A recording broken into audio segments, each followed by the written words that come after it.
नमस्कार। हर साल की यही कहानी है। सर्दियां आती हैं और दिल्ली की हवा एक गंभीर संकट बन जाती है। पर ये सिर्फ मौसम की बात नहीं है, है ना? असल में दिल्ली का ये जो प्रदूषण संकट है, वो एक सिस्टम की नाकामी का नतीजा है। तो चलिए आज के इस विश्लेषण में इसी की तह तक जाते हैं। देखिए, हर सर्दियों में दिल्ली की हवा एक धीमा जहर बन जाती है। ये सिर्फ एक कह सकते हैं कि एक हेडलाइन नहीं है। ये दिल्ली में रहने वाले लाखों लोगों की हर दिन की सच्चाई है। ये बात हमें सीधे उस समस्या की गंभीरता को महसूस कराती है जिसका सामना वो हर साल करते हैं। और इसी को कहते हैं गैस चेंबर। सुनने में ये शब्द बहुत कठोर लगता है ना?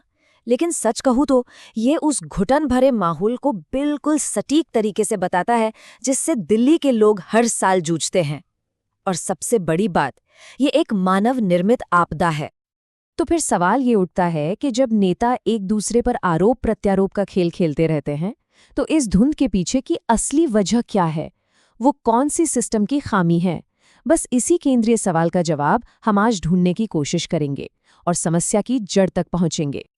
तो सबसे पहले बात करते हैं आरोप प्रत्यारोप के इस चक्र की।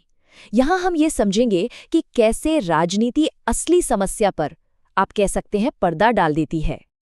मतलब ये तो एक प्रिडिक्टेबल पैटर्न बन गया है। जैसे ही AQI खराब होता है, हवा जहरीली होने लगती है, तो कोई ठोस एक्शन लेने के बजाय क्या होता है, अधिकारी एक दूसरे पर उंगली उठाना शुरू कर देते हैं। और सारा ध्यान कहाँ चला जाता है? दिल्ली सरकार पर, केंद्रीय एजेंसियों पर, पड़ोसी राज्यों पर, यहाँ तक कि आम जनता पर भी। मतलब ब्लेम गेम तो सब पर चलता है, लेकिन एक साथ मिलकर समाधान खोजने की जो कोशिश होनी चाहिए, वो कहीं नजर ही नहीं आती। ध्यान पूरी तरह भटक जाता है। तो चलिए अब आते हैं इस मुद्दे के बिल्कुल सेंटर में, एक चरमराती हुई व्यवस्था। और हम समझेंगे कि वो कौन सी प्रशासनिक नाकामियां हैं जो इस पूरे संकट की जड़ हैं।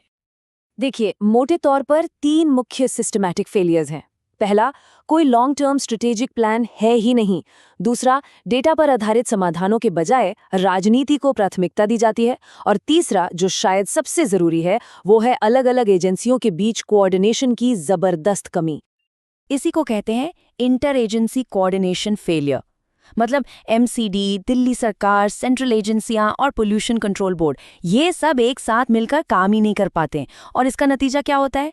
नतीजा ये होता है कि अच्छी से अच्छी पॉलिसी भी कभी पूरी तरह से लागू ही नहीं हो पाती, बस कागजों पर रह जाती है।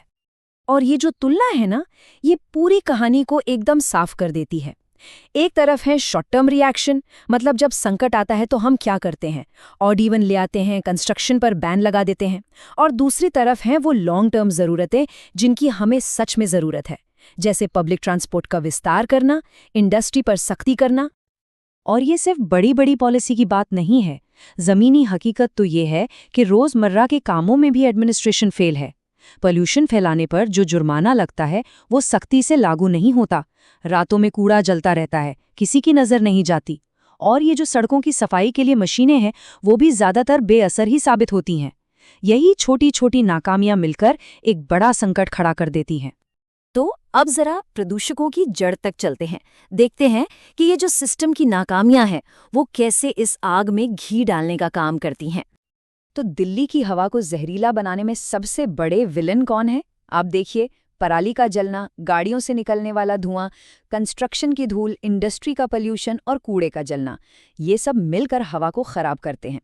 चलिए एक एक करके देखते हैं कि सिस्टम इन्हें रोकने में नाकाम क्यों है। पराली जलाना यानी स्टबल बर्निंग, ये शायद सबसे ज्यादा चर्चा में रहने वाला मुद्दा है।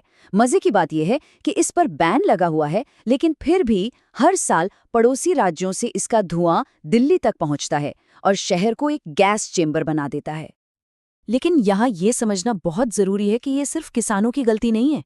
ये असल में एक सिस्टम की नाकामी है। क्यों? क्योंकि किसानों को पराली से निपटने के लिए टाइम पर और सस्ते विकल्प ही नहीं दिए जाते। जो मशीनें या मुआवजा मिलता है वो नाकाफी हैं, और जमीन पर इस बैन को लागू करने वाला सिस्टम वो भी बहुत कमजोर है। और ये तो हुई पराली की बात। शहर के अंदर की कहानी भी कुछ अलग नहीं है। कंस्ट्रक्शन और इंडस्ट्री को देखिए। धूल कंट्रोल के नियम बहुत ढीले हैं, इंडस्ट्रियल जोन की मॉनिटरिंग ठीक से नहीं होती। वहीं रोजमर्रा की जिंदगी में पब्लिक ट्रांसपोर्ट इतना अच्छा नहीं है कि लोग अपनी गाड़ियां छोड़ दें। नतीजा, और ज्यादा पोल्यूशन। तो सवाल ये है कि क्या इस धुंध के चक्र को तोड़ा जा सकता है? क्या कोई उम्मीद है? जी हाँ, बिल्कुल है। चलिए अब हम अपने आखिरी हिस्से पर चलते हैं और एक सांस लेने लायक भविष्य के रोड मैप पर बात करते हैं। तो आगे का रास्ता क्या है?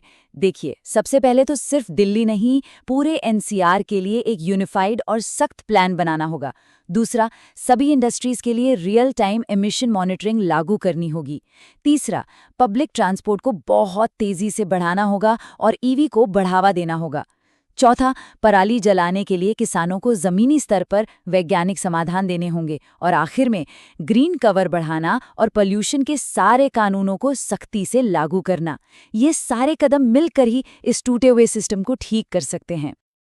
और यही सबसे जरूरी बात है, ये कोई अलग अलग छोटे मोटे सुधार नहीं है, ये एक पूरी व्यवस्था को, एक पूरे सिस्टम को फिर से बनाने के कदम है। क्योंकि जब तक सिस्टम को ठीक नहीं किया जाएगा, ये समस्या बनी रहेगी। तो आखिर में एक सवाल सोचना तो बनता है। समाधान तो मौजूद है ना? तकनीक भी है, तो फिर साफ हवा के रास्ते में असली रुकावट क्या है? क्या असली प्रदूषक राजनीतिक इच्छा शक्ति की कमी है?